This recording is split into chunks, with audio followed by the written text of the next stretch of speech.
Tom, we made it here. Yeah, we're here finally. You have been quite active in the Republican Party and in politics in general and the state of Idaho. I am going to botch the list of things you've done if I try, so hit me with what you've done. I started off as a precinct committee person in Canyon County. That's where, in the Nampa-Caldwell area. Gotcha. My wife and I have lived there for going on 44 years and raised our family there. And we moved from Oregon, but after 44 years, we consider ourselves Idahoans. Yeah. But served as a precinct committee person there, and then also served as Idaho's superintendent of public instruction for 8 years. Served in the George W. Bush White House for a couple of years as an education advisor, and focused my work on school choice and advising the Secretary of Education, and then also served as the chairman of the Idaho Republican Party for a couple of years. So, die-in-the-wool Republican, have been since the first time I could vote in 1980 when Ronald Reagan was on the ballot, and that's when I had the opportunity to learn more about him, more about the proper role of government, and just been a long-term Republican, long-time Republican, and I would describe myself as a Ronald Reagan Republican still to this day. Gotcha. The Ronald Reagan Republican is a term that has obviously become very popular as in recent days, because Ronald Reagan was kind of like the bastion of civility and functional government, governance, limited government, reduced budgets, all of these things. I appreciate that. Like, I remember Reagan as being the number one person. I had a mentor when I was a younger person, and he referenced Reagan quite a bit and said Reagan really pulled America out of the pits when I wasn't feeling too good. And the thing, a couple things about Ronald Reagan. Ronald Reagan had the ability to create a big tent, which built the kind of Republican Party that then dominated, for 40 years now, the direction the Republican Party was going. And you talked about a friend who admired Ronald Reagan. When I was on the school board in Nampa, we were building a few new elementary schools, and I proposed we name one of them Ronald Reagan Elementary. So we have a school in Nampa called Ronald Reagan Elementary. A couple months before it was to be dedicated, we got a phone call from the Reagan Library asking us, did we know that this was just the second school in the country to be named for the president? And they would be honored if Michael Reagan could come to Idaho and dedicate the school. So, I have a real passion for Ronald Reagan. And like I said, his ability to create a big tent, and I think that that's an important part of the strength of the Republican Party going forward, and that is live and operate by the counsel of Ronald Reagan when he said that somebody who agrees with me 80% of the time is my friend, they're not my enemy. That's how we build the Republican Party, is with people who agree on 80% of the issues, right? There's going to be some things we don't agree on. That's why we have a primary. That's where we take care of those things where we don't agree on. But as a party, we don't attack each other. We don't look for ways to purge anybody from the party, right? We build this big tent. That's the kind of party I think we need, and that's what Ronald Reagan stood for. And the results were obvious, the success that we've had as a party. Man, what you said about the agree on 80%. I have a friend who's in education, and he was talking to a fellow education leader who her understanding is now taking a position that she doesn't like on school choice and funding alternate education options for people. And my response was like, yeah, but look, you don't have to be perfectly aligned. This was a couple of weeks ago. I'm like, you don't have to be perfectly aligned with this person to value the person, to think they're doing a good job. And yeah, you can fight like hell for your position, and this person can fight like hell for that person's position. And but you hug it out, you shake hands, you say, maybe I won, maybe you won, whatever. But we're both fighting in the best way we know how to improve Idaho. And that seems to be something, to be quite honest, we're not here talking about broader party politics, but it seems to be something where it's like, no. First off, we can't just agree 80% of the time. And we're going to fight like hell, but we're also going to fight like a little dirty, a little nasty. Yeah, and it's quite frankly, it's just gone too far, and it's having its impact. And what we're going to talk about today, Proposition 1, I think it's a knee-jerk reaction to people that are frustrated with the way they see the two-party system working, and their answer to that is, well, let's just kind of blow up the way we currently elect people, and I think that's a bad idea, and we can get into that. Let's go. Just start. All right, let's do it. Enough of this. So right. Prop 1, yeah. You feel that fundamentally part of what's driving it is a frustration from Idahoans saying, hey, I don't like how the politics in Idaho are going. I don't like the nastiness and vitriol. I don't like, let's fix this. And you feel like this is kind of reflecting their frustrations. Yeah, and I think that they'll even say that, right? That they're frustrated with either the quality of the candidates that are coming out of the primary or their limited options in the general election. And I tell people there was a time since I've been in Idaho over the last 50 years where we had a Democrat governor for 24 years. We had a Democrat lieutenant governor, attorney general, state controller, and we didn't go out and try to change the way we elect people. We went out there and started working at the grassroots level to build a party at the grassroots level. It took years. It took a number of election cycles. But that's the way that you respond and you engage. If you're not happy with those that are being elected, find the candidate that represents what you believe in. And if it's not there, then find somebody to run, and then you work your tail off. And it's hard work. It's knocking on doors, it's making phone calls, it's sending out letters, it's knocking on doors again, right? It's getting people out to turn out to vote, and building that grassroots network. And when you do that, then you build this strong system and infrastructure to where then you have the candidates that you're looking for and that you want to support. But you can't go around that hard work and just kind of completely dismantle our election system and try to put it back together again to resolve, that issue that you're frustrated with the quality of the candidates that you get to choose from. So let me ask you this then. Understood. There are frustrations that people feel like perhaps certain members of different parties are wielding too much power. People have looked to ranked choice voting now to resolve that, in that it would theoretically give 4 options in the general election, and you could pick, it would be an automatic runoff. So I use the city of Eagle as a very clear example. We had an initial vote with 4 people running for mayor in the end of 2023.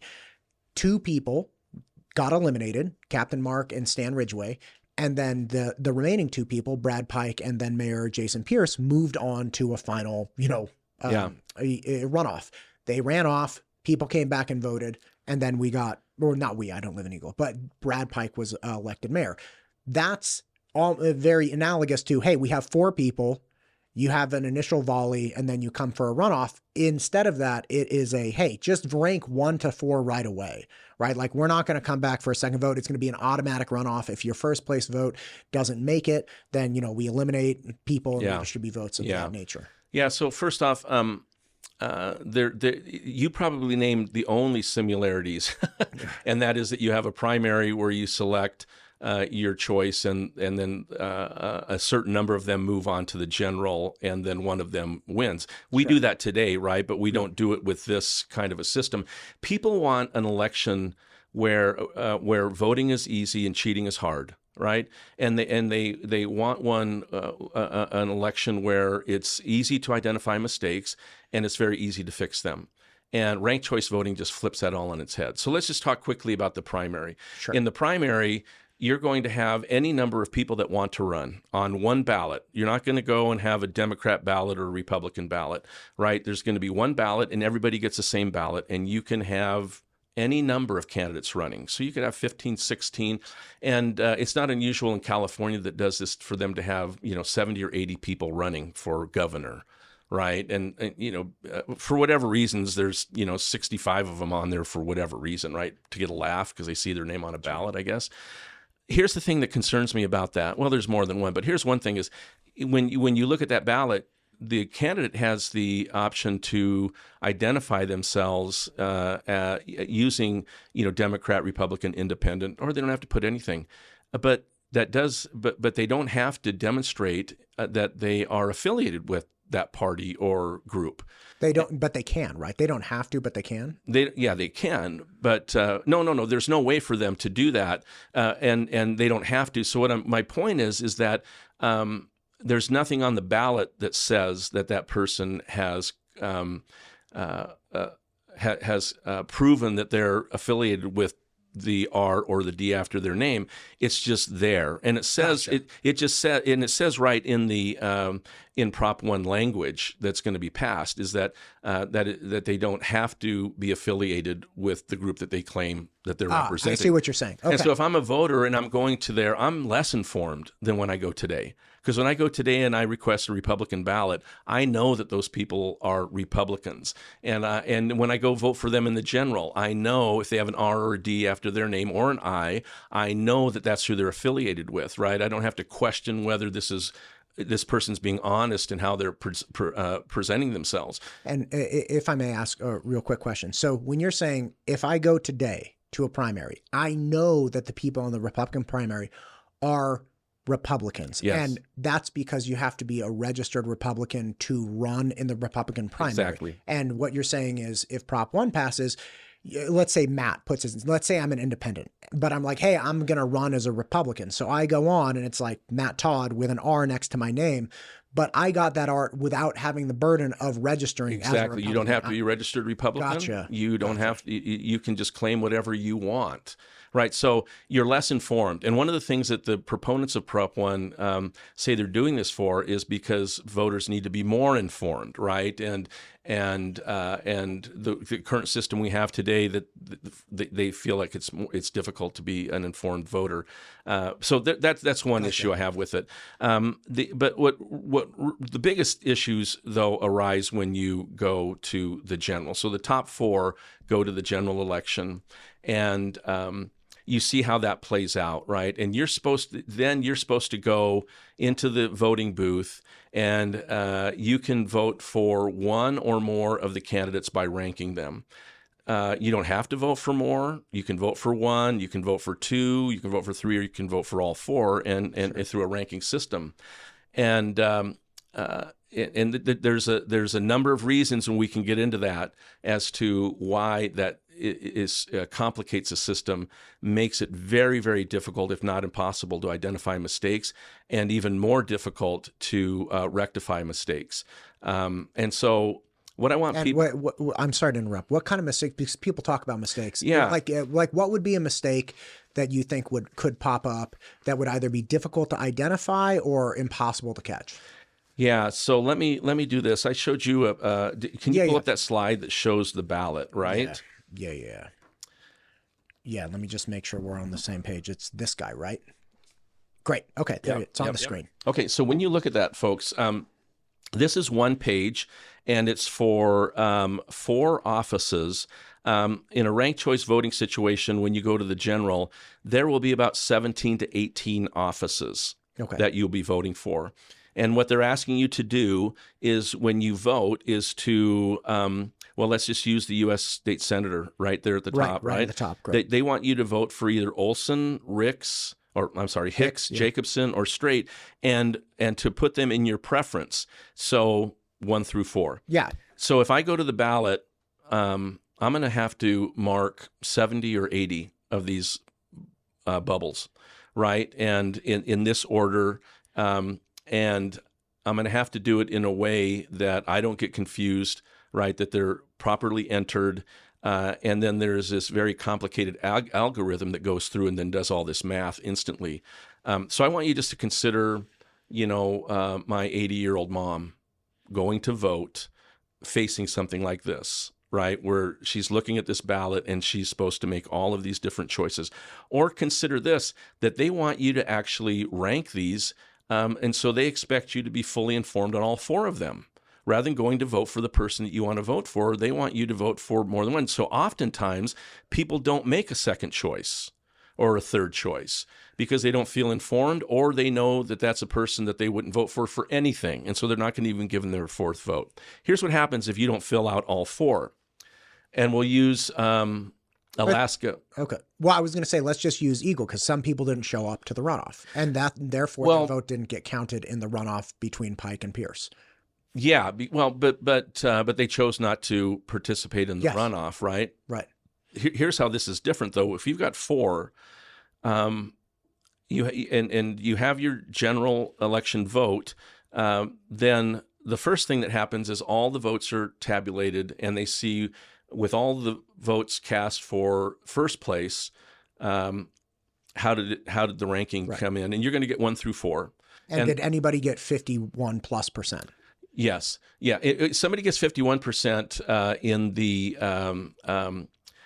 once somebody gets over 50% in the general, then it's over. Right. But if nobody gets 50%, then whoever came in last place, those votes are removed. This happened in Alaska. Yes. But what happened in Alaska when they removed the 4th place votes is that 11,000 people did not vote for a second choice.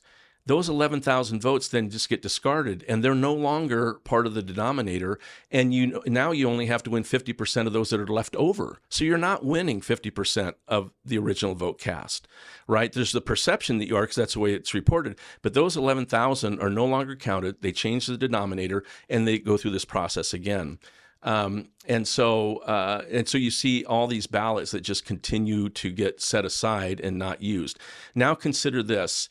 In Idaho, we have a process that if a race is within 0.1%, it's an automatic runoff. I'm sorry, it's an automatic recount. Sure. And recounts, it's rather simple, right? You get the ballots, you stack them up there, a representative from each party looks at them, and you go through them one at a time, and you put Republican, Democrat, you sort them out. Sure. This is all done by a computer, right? So even if you have all those ballots together, consider the effort to go through and resort, and everything. You can't go on to the second step of then going through and seeing who did better in the top 3.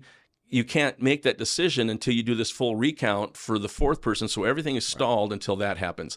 All right. I'm trying not to make this too complicated. No, I got you. You have 4 piles. So if I'm doing a recount, and let's say I have 4 piles.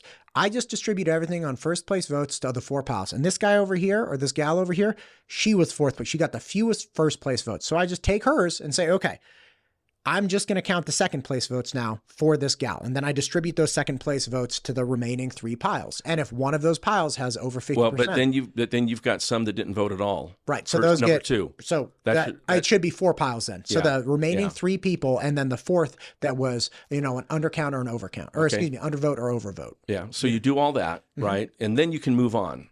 Let's say, so now you get to where there's 3 candidates left, and you end up with, again,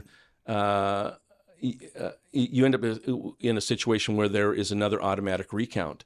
Now you got to go unwind everything back to the first one, because what happens in the first round can have a cascading effect on what happened in the second round. So you get my point. Is that in that instance, what I do is I take everyone from the 3rd place, and I say, okay, the 3rd place either represents all of the categories of people who voted for this 3rd place person. They either represent that in these voters' first place or second place choice, right? Because we eliminated the 4th place guy. So then I just go to the 2nd and 3rd place position respectively and redistribute those over the last people. Okay, unless you get to a ballot.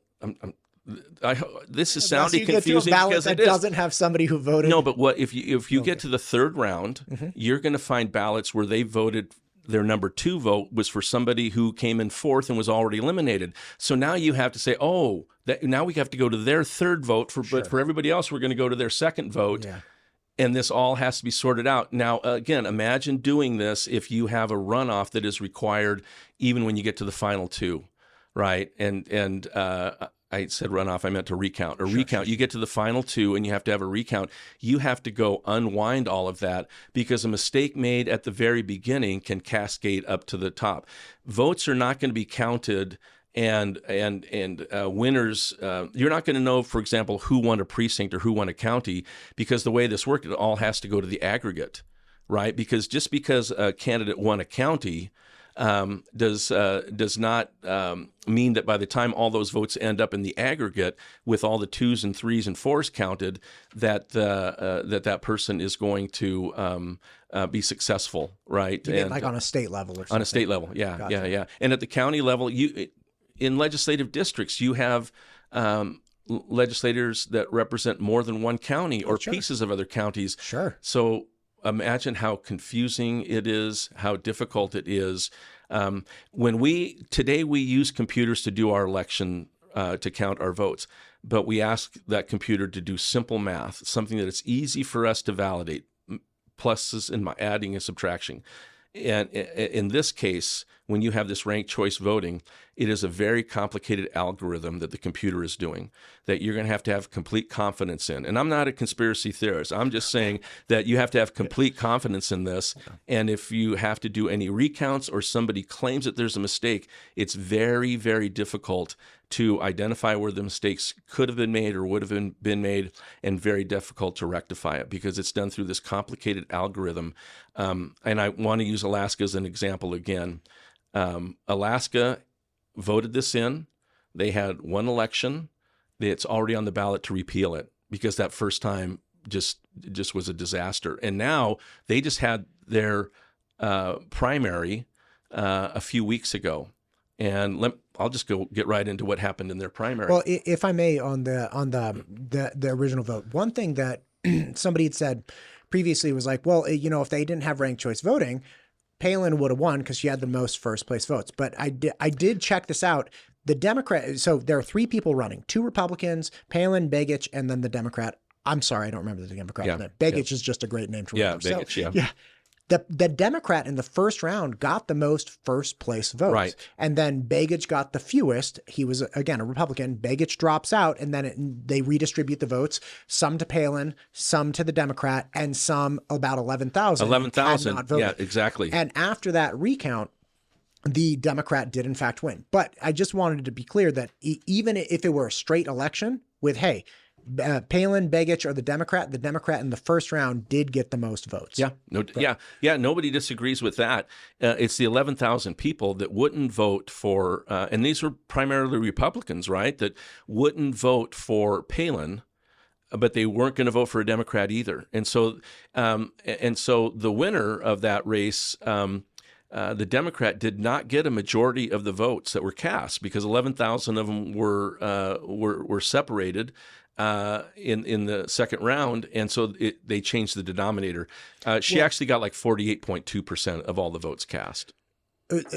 Right, but it is fair to say, okay, in the first round votes, the Democrat got the most votes. And in the second round, when we eliminate those 11,000, we can hypothesize those should have gone to Palin, but we have no actual evidence that they in fact should have gone to Palin. We don't know the intent of those people. They did not vote for Palin or the Democrat for reasons they did not elaborate on. So what we do know for sure is that the Democrat in the first round and then with the recount did get the most votes of people who cast votes. And again, I'm not saying you're wrong. Like maybe all 11,000 of those people would have gone on. I'm not saying Alaska has a good system. I'm not saying Prop 1's a good idea. I'm just like the Alaska example has been brought up several times. People saying there was this big snafu, and it's like, I think I looked into it pretty hard. My dad. Yeah, I wouldn't call it a snafu, right? But I think that's a bad word in general. No. Well, I mean, I wouldn't call it. I wouldn't. I don't think there was any mistakes made. Right. I think the ranked choice voting worked like it was designed. Yeah. But I think the results of it, people learned that when you're told this is the way that is going to be a better representation of the majority of the people, that's not true. Right.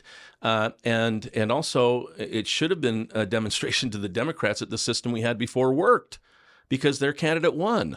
Right. And so because I accept that. Right. I accept the will of the people. And I've been on both sides of this. I've won elections and lost elections. I can't, get up there and cheer and thank everybody for being so smart and doing all their homework and voting for me and then turn around and then say, well, I didn't get elected because people are uninformed, right? And they didn't do their homework. No, it's the same people.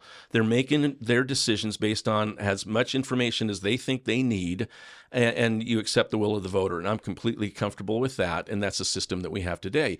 I don't think there's a reason to completely overhaul it.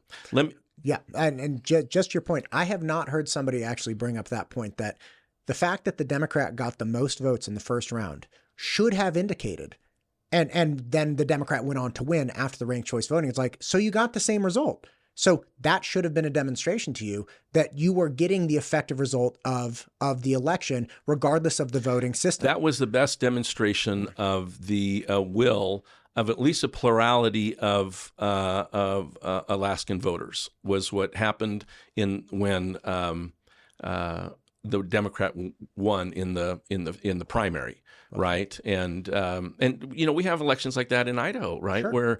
Where you have multiple candidates in a race, and so the winner doesn't get over 50%, but it definitely demonstrates what a plurality of the people want. I've interrupted you like 3 times now. You keep No, trying to say something. I'm sorry. I appreciate that we have the time to get into more detail, right? And so if I'm trying to move too fast, because I want to make sure I cover a lot, I know. Just slow me down a bit. Tom, if either of us have to leave, I'll have you back again. We can finish it. Just get a different jacket on. That's right. We'll cut it. But we got all the time you need. Cool. Let me tell you what happened just a few weeks ago in Alaska's latest election. They had their primary. They had multiple candidates, and they came. The final result was that there was 1 Democrat and 3 Republicans. Right? It's the same race. It was Begich and the lieutenant governor, the gal. Anyways, I can find her name. Maybe you can. Yeah, and again, this was the primary that just happened. Yeah, just in August, Gotcha. Right? So just a few weeks ago. But you have this, and so you have these 3, 1 Democrat and 3 Republicans, and the lieutenant governor, Republican lieutenant governor, came in second, I believe. Okay. And then Begich came in third. And then you had another Republican that came in fourth with like right around 600 votes. Well, here's what happened.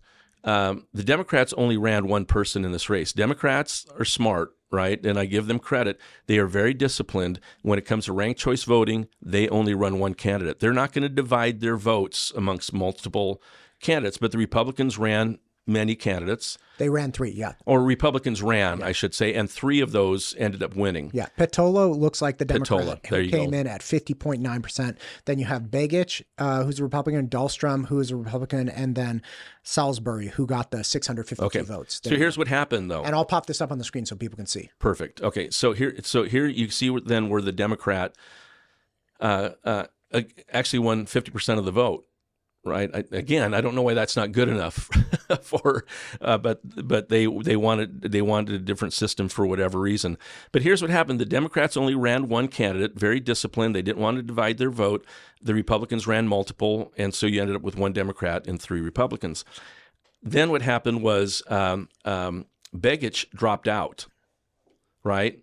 And so now we really only have 1 Democrat and 1 Republican, which is what we usually have in a regular voting system, and the person that came in 4th place with less than 600 votes is a convicted felon in prison. So here's your choices in ranked choice voting now in Alaska. You've got the Democrat and the Republican, a person that got less than 600 votes, and a convicted felon who's in prison.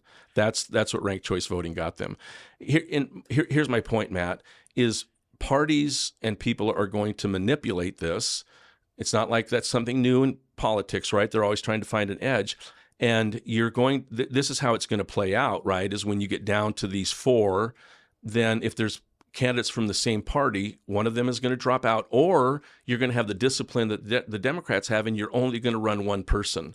So you're not going to end up with, the changes that some people are hoping will happen. Because it's a way to game it. And so I don't know if you have any comments on that, but I'll stop because I can keep going. Okay, so essentially what you're saying is out of this primary, so Petola, the Democrat, moves on to the general. Right. She got 50.9%. Begich drops out, which leaves Dahlstrom, who got 19.9%, about 7% less than Begich. No, I think Dahlstrom is the one who dropped out. Oh, okay. I'm sorry if I got it wrong. Right, no, it's fine. So you have Petola, you have Begich, the 19.9% Dahlstrom drops out, and then you have the convicted felon Matthew Salisbury, who's still in it. So you have you still have the guy that got 600. And then they had to move. Whoever came in fifth is now fourth. Oh, that's I the see. convicted They felon. brought one. Yes. I got you. Yes. So okay. And now, and he's a Democrat, and the Democrats want him removed from the ballot because they say it's confusing. Well, we believe ranked choice voting is confusing also, but they're afraid it'll confuse Democrats. And so they just want one. They want one Democrat, Democrat, right? Yeah. Understood. Yeah.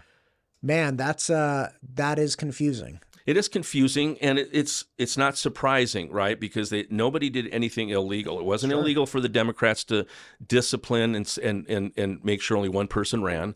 It wasn't illegal for the Republicans to say, well, we're going to have multiple people win, and whoever comes in second stays and everybody else drops out. And then they followed the law that said, if somebody drops out, then you move the next one up, and that's what they end up with. And at the same time, they're going to go vote in November with this kind of a ballot. On their ballot also, after just one election cycle, is a repeal of ranked choice voting because it has just failed them miserably.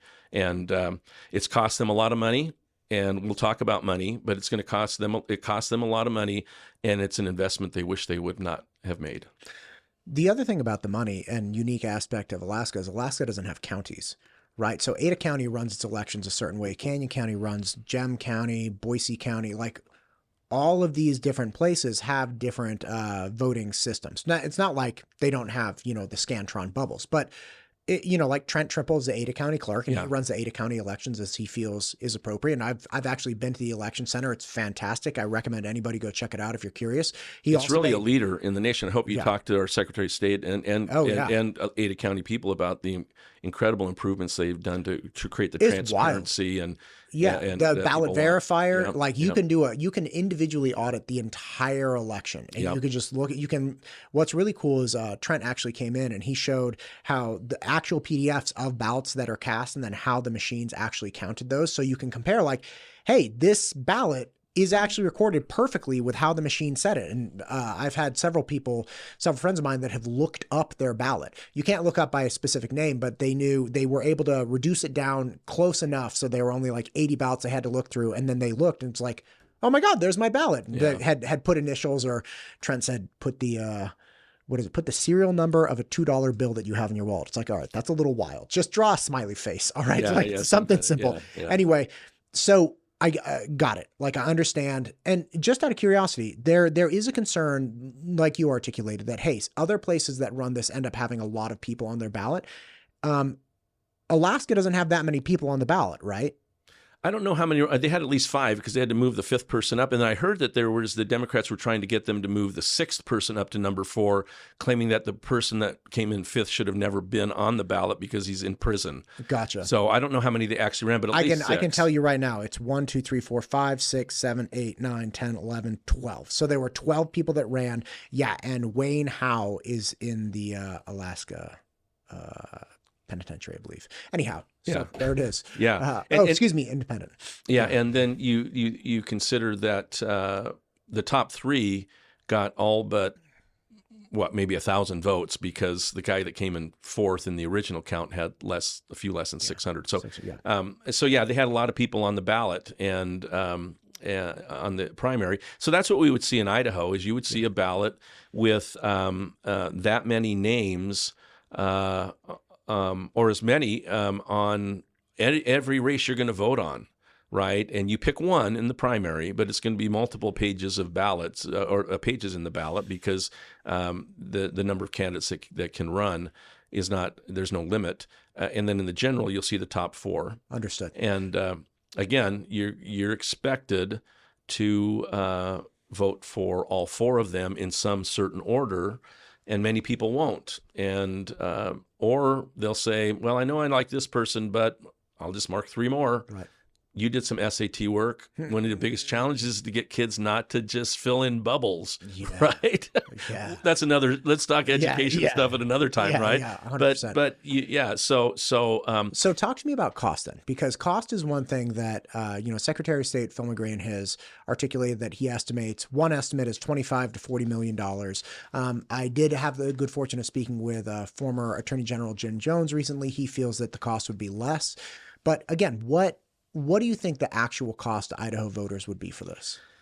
Well, from those people who are responsible for our elections, Secretary of State Phil McGrain, he's the one who did the analysis and tells us it's $25 to $40 million.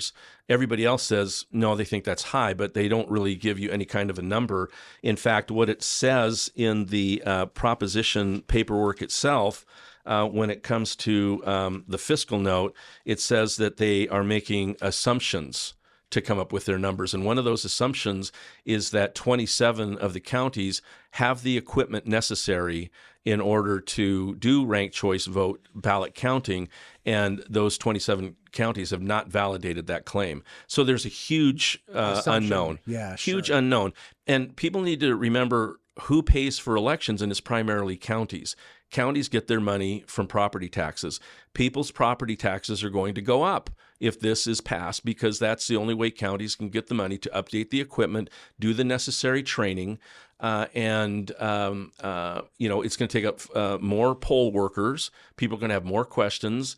It's going to take longer to vote. When you vote in today, it takes about 2 to 3 minutes. The average time to vote in ranked choice voting is 8 to 10 minutes, so lines are going to be longer.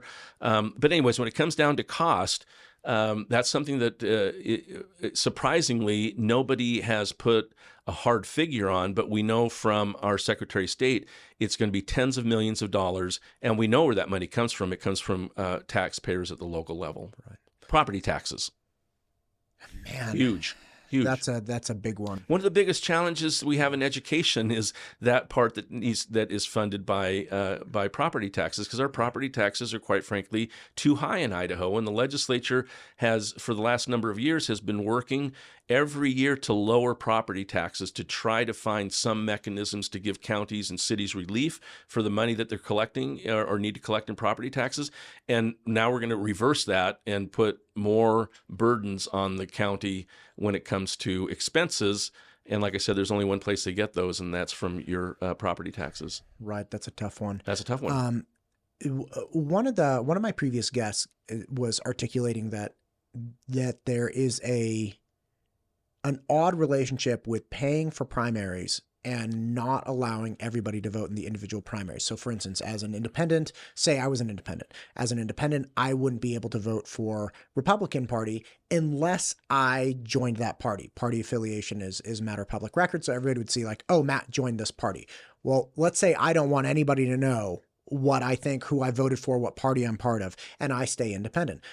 But I still have to pay with my taxes for these primaries for the individual parties. And again, this is something that he articulated. I was like, I had never thought about that. Is that something that you feel like is just part of like, hey, you also pay for public school systems if you're not, you don't have kids that are going to them. This is part of the public functioning of the world. You may pay for highways in Coeur d'Alene. You never go up to Coeur d'Alene. Yeah. Like is that something? I think partly that is. The other point is, first I want to address the fact that who can and can't vote in Republican primaries.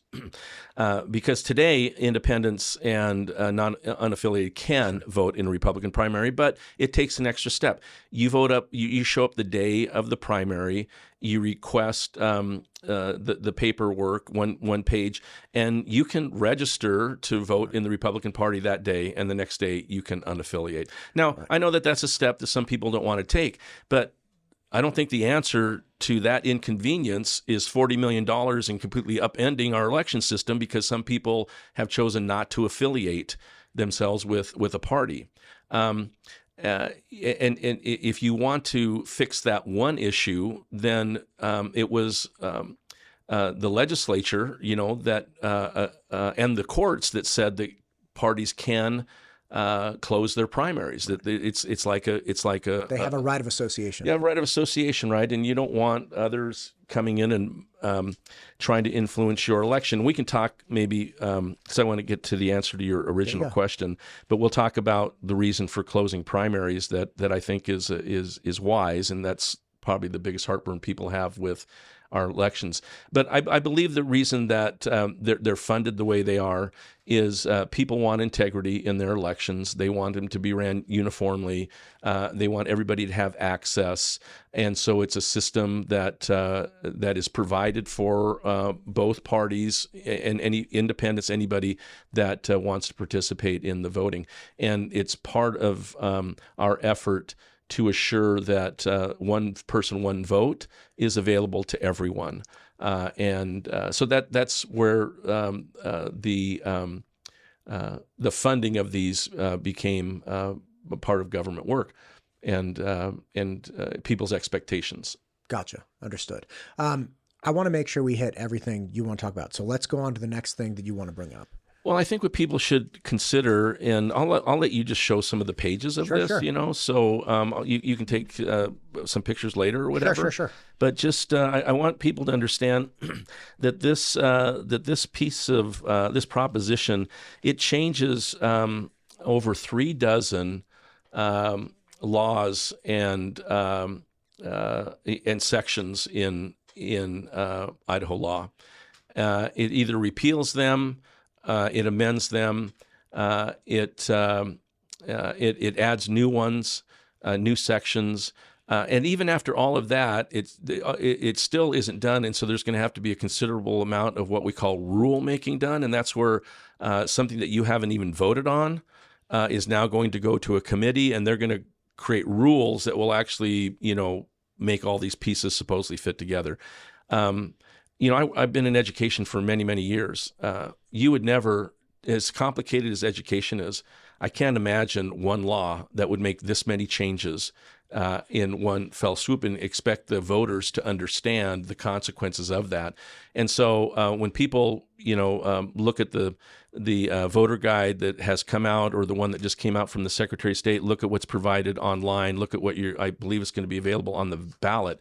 It is massive in the kinds of changes that it makes in Idaho law, Idaho statute, and in sections in our election laws. Yeah, and the more things you modify, obviously, the more downstream effects those have. So I think that is a really fair point, which is to expect any one bill to modify this many things and not have downstream effects. That's not a reasonable assumption, perhaps. And then the argument then, of course, would be, okay, but if that's happening, if we hold that assumption that you're going to have downstream effects and we want people to make informed decision, it just makes it that much more difficult to get to the point where people have confidence in knowing everything that they've actually voted for, not just, all of the effects of, as cascading as they may be. Yeah, it's very confusing, but the unintended consequences is what you're talking about. And we've seen that happen so many times when a law is written. One section is changed, and then because of the wording, maybe a word here, a word there, the unintended consequences, then it takes another piece of legislation. Oftentimes it takes court action to get it addressed. And we've seen that happen in Idaho. A lot of money spent on lawsuits because people aren't happy with the wording in a law or how it's being interpreted and applied by the bureaucracy that then is responsible for all of this. So it's very confusing. It's very hard for people to get their heads around. What's interesting is that one of the biggest arguments for this pretty much centers on people's frustration over what happens in the primary. Either they're not allowed to vote in the party that they want to vote, or on a ballot that they would prefer at least that election. Sure. I'm not affiliated with the Republican Party. They won't let me vote. That frustrates me. This is Proposition 1 is a huge overreaction to them trying to solve that problem, because there's no reason that you have a ranked choice voting in the general if your real issue is that you want to be able to vote for any candidate you want to in the primary. You can do that. You can do everything that they describe here in the primary with one ballot, everybody's on it, and the top 4 people move on, and then do it like we always do. The person who gets the most votes wins. But for some reason, they chose to combine these two things. And I think the death nail is ranked choice voting that happens in the general. If they would have ran this as just the first half of this, just the primary, I'm not so sure that they would have an argument that would be easy for people to understand, and therefore people can make an informed vote. But when you add in the ranked choice voting, when people get to the point where they just can't get their head around something, their tendency is to vote no. And I think that's the path this is on, because of their, for whatever decision, to join these two pieces into one proposition. Do you think that the purpose of adding in the ranked choice voting was, and I heard this described to me and love your opinion, do you think that the purpose of the ranked choice voting is to find that candidate that gets the 80% appeal to the broadest audience? Because one of the criticisms about the voting system, as people have told me, is that they're like, hey, you have a small number of people that are getting more and more inflammatory, and those people grab just enough votes. They might be 35% of the voters first place vote, but after that 35%, everyone hates them. And what we're trying to do, the people that we're saying is what we're trying to do is make it so that you can overcome that small 1/3, let's say roughly, of the voting population and find the candidate that actually appeals to the other 65% of people. Do you think that's why the ranked choice was put in? I haven't heard them explain it that way, but if that's their desire, then they're not accomplishing it with this. And I think the Alaska is an example of the person who did win did not get 50%, right? That again, they're completely dismantling this election system and trying to put it back together. What I still come back to when I hear people's frustrations with the quality of the candidates and the choices is that you have to run candidates that can win general elections. And even I would take it a step before that, you have to run candidates. In this coming general election, out of the 105 races in the state legislature, I think there's 60 of them where the Republican has no opposition. If the Democrats want to win more races, if people want more options to choose from, then they've got to put candidates on the ballot. You can't win if you don't run candidates. Right. And we learned that 30, 40 years ago when the Republican Party wasn't winning. People were not voting for our candidates, and we had to figure out why. Phil Batt went around the state with a whiteboard. He would go in anybody's living room that could get 3 or 4 friends, and he'd say, what do you want Idaho to look like? What is the Republican Party not doing that you think it should? What are we doing that you think we shouldn't? And it was that kind of effort that built that grassroots network that then turned this into a solid red state. So you got to run candidates for one thing, and you can't complain about not winning elections if over half of the elections in December, the Republican has no opposition, right? And then it just takes hard work and a number of election cycles to start seeing the success you want.